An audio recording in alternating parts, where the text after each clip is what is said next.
Hallelujah. आइए हम नई भविष्यवाणी की पुस्तक में से आज के वचन को पढ़ते हैं।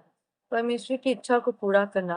यूहन्ना 4 की 34 में लिखा है, यीशु ने उनसे कहा, मेरा भोजन यह है कि अपने भेजने वाले की इच्छा के अनुसार चलो और उसका काम पूरा करो। मेरे प्रिय बाइबल कहते कि जब प्रभु यीशु मसीह इस धरती पर 12 वर्षीय के थे, तब से ही परमेश्वर के भवन में रहना बहुत पसंद करते थे, क्योंकि प्रभु यीशु मसीह को ये पता था कि मैं इस धरती पर इसलिए आया हूँ ताकि मैं अपने भेजने वाले की इच्छा को पूरा कर सकूं। वचन कहते हैं कि यीशु मसीह के समय में यहूदी सामरिया के साथ किसी भी तरह का कोई व्यवहार नहीं रखते थे। फिर भी जब प्रभु यीशु मसीह सामरिया नगर में गए तो प्रभु यीशु मसीह ने उससे सामरिया स्त्री से कहा, मुझे पानी पिला। उन्होंने उससे ऐसा क्यों कहा? क्योंकि प्रभु यीशु मसीह ये बताना चाहते थे कि मैं सिर्फ यहूदियों के लिए नहीं बल्कि सबको बचाने आया हूँ। इसलिए यूहन्ना 3 की 16 में लिखा है, परमेश्वर ने जगत से ऐसा प्रेम रखा कि उसने अपना इकलौता पुत्र दे दिया, ताकि जो कोई उस पर विश्वास करे वह नष्ट न हो परंतु अनंत जीवन पाए।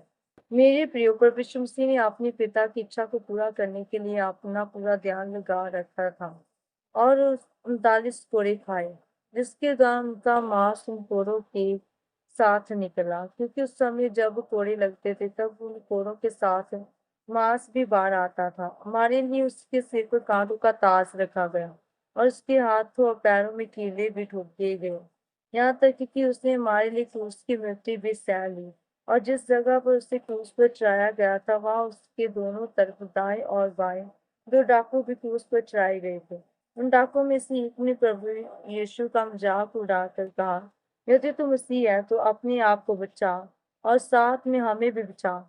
लेकिन दूसरे डाकू ने उससे डांट कर कहा, हम तो अपने कामों के अनुसार दंड पा रहे हैं। और उस डाकू ने मन फिराया, अपना जीवन प्रभु यीशु मसीह को सौंप दिया और कहा, जब तो अपने राज्य में आए तो मेरी सुधि लेना। सोचिए, प्रभु यीशु मसीह ने इतने दर्द में रहने के बावजूद भी उस डाकू से कहा कि आज ही तू मेरे साथ स्वर्ग में होगा। प्रभु यीशु मसीह ने उस पीड़ा में भी पिता की इच्छा को पूरा किया था। उसी तरह से जब हम उन इस्राएलियों को देखें जिनको परमेश्वर मूसा के द्वारा मिस्र से निकाल लाया था, वचन कहता है कि वे 20 लाख से भी ज्यादा लोग थे, लेकिन फिर भी उनका ध्यान परमेश्वर की ओर नहीं था, क्योंकि वे लोग कभी पानी के लिए कभी मांस के लिए मूसा के पास जाकर कुड़कुड़ाते थे। इसलिए जो देश परमेश्वर ने उनको देने को कहा था उसमें केवल यहोशू कालेब भी पहुंचे।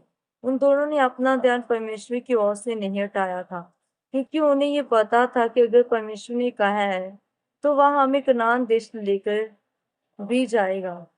इसलिए अगर आप चाहते हैं कि परमेश्वर आपको परमेश्वर मसीह की तरह महिमामय जीवन दे और आप भी उसकी तरह परमेश्वर की मर्जी को पूरा कर सको, तो परमेश्वर मसीह की तरह हर पीड़ा और हर तरह के दुख में परमेश्वर की ओर ध्यान लगाए रहे, ताकि परमेश्वर आपको जयवंत और आशीषित जीवन दे सके और आपकी महिमा को बढ़ा सके। आमीन। आइए हम मिलकर प्रार्थना करते हैं। सर्वशक्तिमान परमेश्वर, इस वचन के लिए मैं आपका धन्यवाद करती हूँ। परमेश्वर, मैं प्रार्थना करती हूँ कि आप मुझे आपकी इच्छाओं को पूरा करने की सामर्थ दीजिए, ताकि मैं आपकी महिमा का कारण बन सकूं। प्रभु यीशु मसीह के सामर्थी नाम में आमीन।